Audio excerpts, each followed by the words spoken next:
Assalamualaikum warahmatullahi wabarakatuh. Winduan. Nah, ada lagi uraian dari Imam Ghazali. Cirinya orang yang mencintai juga adalah mencintai yang dicintai oleh Allah. Jadi menurut Imam Ghazali, mencintai Allah itu berarti juga harusnya mencintai Rasulullah, mencintai para ulama, mencintai orang-orang bertakwa, mencintai para kekasih Allah. Bahkan mungkin ya kita harus mencintai siapapun. Karena Allah ini kan Maha Rahman, Maha Rahim. Dia mencintai semua makhluknya. Kalau rumusnya adalah mencintai Allah berarti mencintai yang dicintai Allah, berarti ya memang kita dituntut untuk hidup dalam cinta kasih. Untuk hidup dalam cinta. Itulah mengapa mungkin belakangan kita sering dengar, mari kita hidupkan Islam yang rahmatan lil alamin. Makna rahmatan lil alamin itu kan rahmat, rahman, rahim. Itu kan hakikatnya cinta yang meluap-luap mendalam. Mari kita hidup dalam koridor di jalan cinta. Jadi kalau kita ngaku cinta Allah, tidak ada kesempatan bagi kita untuk membenci apapun, apalagi itu makhluknya Allah. Karena Allah sangat mencintai semua ciptaannya. Rumusnya menurut Imam Ghazali, mengapa sih kok harus begitu? Li'anna mahbubal mahbubi mahbubun. Karena yang dicintai, orang yang kita cintai, itu juga kita cintai.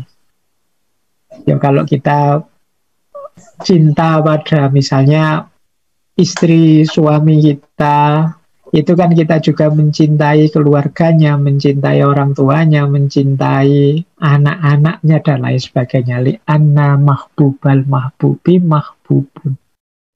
Wa rasulal mahbubi mahbubun. Dan utusan dari yang kita cintai, ya kita cintai juga. Ini maksudnya Rasulullah. Jadi jangan ngaku cinta pada Allah kalau kita tidak cinta pada Rasulullah. Wa muhibbul mahbubi mahbubun. Bahkan orang-orang yang juga sayang mencintai yang kita cintai, itu juga kita cintai. Jadi utusannya juga kita cintai, orang-orang yang mencintainya dan yang dia cintai juga semuanya kita cintai. Kalimat mahbubnya banyak sekali. Dari cinta ke cinta. Li'anna mahbubal mahbubi mahbubun. Wa rasulal mahbubi mahbubun. Wa muhibbul mahbubi mahbubun. Jadi yang dicintai oleh yang kita cintai, itu harusnya juga kita cintai. Utusan yang kita cintai, bukankah juga harus kita cintai? Dan orang-orang yang mencintai, yang kita cintai, itu pun juga kita cintai.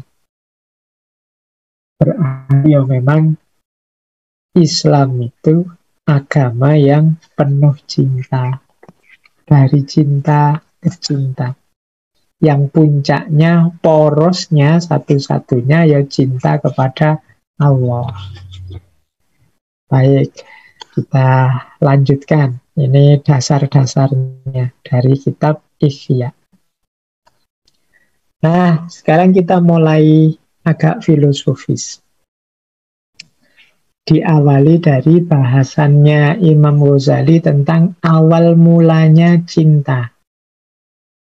Yang pertama kata Imam Ghazali, orang itu tidak mungkin mencintai sesuatu kecuali apa yang dia sudah kenal, apa yang dia sudah ketahui. Jadi itulah awalnya. Jadi orang tidak mungkin mencintai tanpa tahu. Ya kalau pepatahnya tak kenal maka tak sayang. Ya, bagaimana bisa sayang kalau tidak kenal? Kalau tidak mengerti. Nah, lanjut. Asumsi kedua, tapi kenal tidak sembarang kenal. Kenal yang dimaksud adalah kenal yang berkenaan dengan keindahannya atau kenikmatannya. Sebagaimana kenalnya telinga kalau ada lagu-lagu yang merdu, atau kenalnya hidung pada bebauan yang harum, atau kenalnya mata pada lingkungan alam yang indah. Jadi awal lahirnya cinta itu kenal, tapi bukan kenal sembarang kenal. Yang dimaksud adalah kenal yang pada sisi keindahannya, kenal pada aspek kenikmatannya. Jadi, ya kalau orang kenalnya jelek-jelek kita, mungkin musuh kita, itu kan kenal pada kita.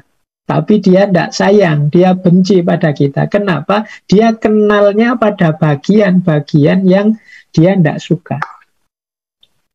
Yang bisa memunculkan cinta itu kenal pada bagian yang dia suka. Jadi ini asumsi kedua. Jadi tak kenal maka sak sayang, tapi kenalnya bukan sembarang kenal. Kenal pada bagian-bagian yang indah, bagian-bagian yang kita cocok dan sesuai. Ya manusia itu kata Imam Ghazali biasanya mencintai dirinya, atau kalau dia mencintai yang lain itu demi dirinya, yang cocok, yang sesuai dengan dirinya.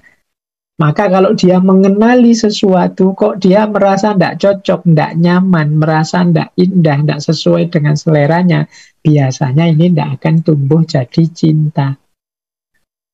Yang bisa menumbuhkan cinta itu ya ketika kita mengenali hal-hal yang indah berkenaan dengan sesuatu. Jadi rumus awalnya ini. Terus baik, kita lanjutkan. Nah, sekarang aspek-aspek yang menguatkan mahabbah. Kalau ini sudah mulai suluk. Kalau tadi filosofinya. Kalau ini apa sih yang harus kita lakukan untuk memperkuat mahabbatullah, memperkuat cinta kita kepada Allah? Yang pertama, ini mirip seperti tokoh-tokoh sebelumnya, karena mungkin memang ini kuncinya ya, kuncinya mahabbah, yaitu memutus keterikatan duniawi dan mengeluarkan kecintaan selain Allah dari dalam kalbu. Jadi, mari kalau bahasanya Syekh Ibnu Athaillah dan Syekh Abdul Qadir Jailani 2 minggu yang lalu, ini kan mari berzuhud. Berzuhud itu meminimalkan unsur-unsur duniawi dalam diri kita. Alhamdulillah kalau bisa kita bersihkan sama sekali. Jadi ya dunia kita ambil, kita manfaatkan tanpa harus kita masukkan dalam hati. Yang kita masukkan dalam hati Allah saja. Mengapa tidak dua-duanya, Pak? Kata Imam Ghazali mengutip surat Al-Ahzab ayat 4. Ma ja'alallahu li rajulin min qalbaini fi jaufi. Allah tidak menjadikan bagi seseorang dua hati dalam rongga hatinya. Jadi hati kita itu ya satu. Kalau sudah diisi oleh dunia, Allah tidak kebagian tempat. Jadi maka solusinya apa? Biar Allah masuk sebagai cinta kita kepadanya, ya berarti keterikatan duniawi dan cinta pada apapun selain Allah kita keluarkan. Biarlah Allah yang menjadi penghuni utama kalbu kita. Kata Imam Ghazali, sesungguhnya kalbu itu seperti bejana, seperti satu wadah yang tidak bisa menerima cuka sebelum air yang ada di dalamnya dikeluarkan. Ya kalau wadah itu sudah penuh, ya dia tidak bisa diisi lagi. Maka kalau batin kita, hati kita sibuknya dengan yang selain Allah, ya pada akhirnya Allah tidak kebagian tempat. Maka perlu seperti nasihatnya Syekh Abdul Qadir Jailani, seperti nasihatnya Syekh Ibnu Athaillah As-Sakandari, bagaimana kita menjalani laku zuhud, melatih hati kita, melatih batin kita, diri kita untuk tidak terikat dan tidak jatuh cinta dengan dunia. Jatuh cintanya pada Allah saja. Ini yang akan menguatkan mahabbah kita. Pak, kalau begitu dunia tidak kita urusi. Ya tetap kita urusi. Tanpa harus kita ikat, tanpa harus menjadi ketergantungan kita. Ini rumus pokoknya ini, teman-teman. Makanya para sufi itu sebenarnya perjuangan utamanya ya ini. Kalau bahasanya tasawuf kan setiap upaya untuk suluk itu selalu diawali dari takholli.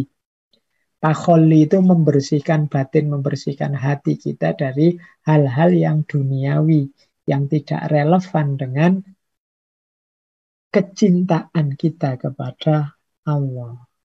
Maka penting ya kita untuk latihan, tidak cinta dunia. Bukan berarti tidak ngurusi dunia, tapi tidak cinta. Tidak cinta dunia itu kalau kehilangan apapun yang sifatnya duniawi, kita tidak putus asa, tidak menyesal, tidak sedih. Satu-satunya yang mengkhawatirkan kita, membuat kita khawatir kalau kita kehilangan Allah, kalau kita tidak bisa memasukkan Allah dalam batin, dalam diri kita.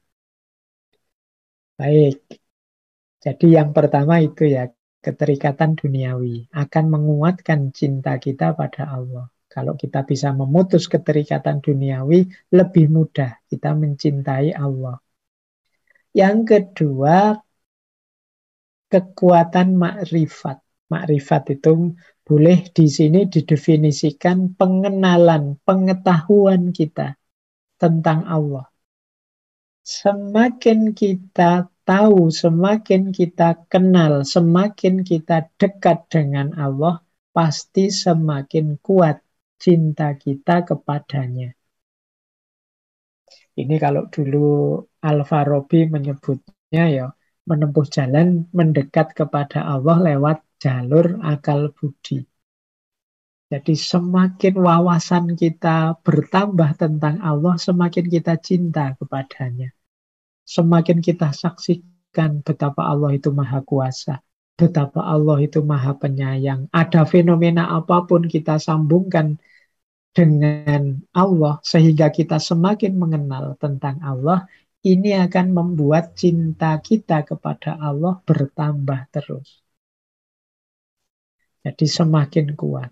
Jadi penting aspek pengetahuan tentang Allah, aspek makrifat kepada Allah.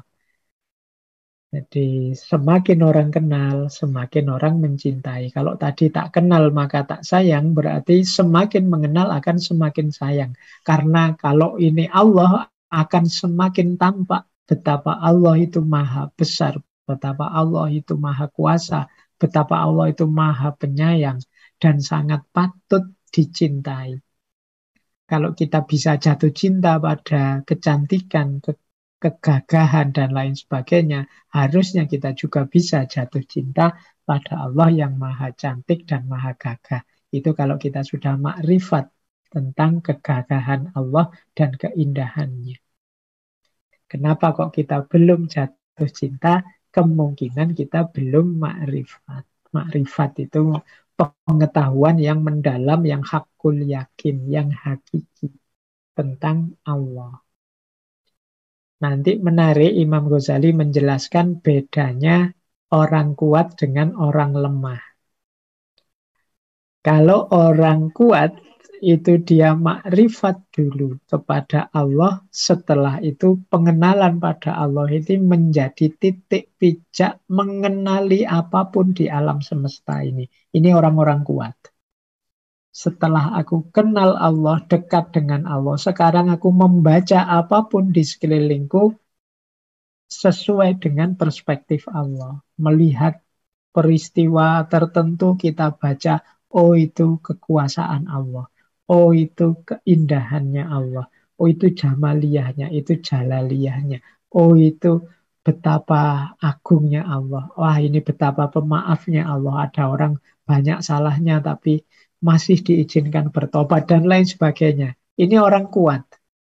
Jadi pengenalannya pada Allah membuat dia bisa mengenali segala yang selain Allah. Tapi ada orang lemah. Orang lemah ini mungkin termasuk kita. Kalau kita kan mungkin levelnya belum nyampe makrifat. Orang lemah itu dibalik. Kita memahami segala sesuatu, kemudian menyimpulkannya pada Allah.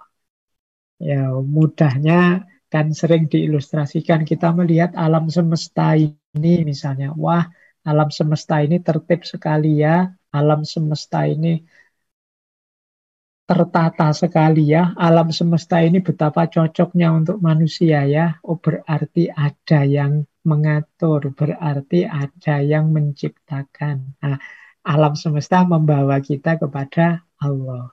Ini kalau menurut Imam Ghazali ini orang-orang yang lemah, lemah dalam tanda petik ya, meskipun kita tidak harus terus wah berarti saya lemah Pak, ya karena memang belum makomnya kita untuk makrifat. Jadi kita menempuh jalan ilmu dalam rangka menuju Allah. Kalau orang-orang makrifat kan dia sudah kenal Allah, kemudian pengenalan atas Allah itu dipakai untuk mengenali, memahami, dan membereskan kehidupan di alam semesta ini. Tapi kalau kita, ya segala sesuatu kita pakai sebagai kendaraan untuk menuju Allah. Ya menurut Imam Ghazali ini jalannya para salikin, orang-orang yang menuju Allah. Dan rumusnya tiga kata Imam Ghazali, tadabbur, tafakkur, dan iktibar. Tadabbur itu berpikir empiris, melihat alam semesta, kenyataan di sekeliling. Tafakkur itu berpikir rasional, iktibar itu mengambil hikmah, mengambil pelajaran. Kita yang mampu melakukan tadabbur, tafakkur, iktibar, ya kita akan lebih mudah untuk sampai pada Allah. Sehingga kalau kita sudah sampai padanya di level makrifat, kita akan di posisi orang yang kuat. Nanti kita punya pengenalan baru, pemahaman baru terhadap alam semesta. Kalau semula kita memahami dengan keterbatasan akal budi kita, nanti kalau sudah level makomnya makrifat, itu sebaliknya. Jadi titik pijaknya Allah mengenal, memahami segala sesuatu dengan kesadaran ilahiyah. Baik, jadi mudahnya mahabbah kita semakin kuat kalau kita bisa melepas keterikatan duniawi, dan yang kedua, semakin kita mengenal Allah. Entah lewat jalur kuat atau lewat jalur lemah. Asal kita ingin tambah dekat, ingin mengenal Allah, ya cinta kita akan semakin kuat.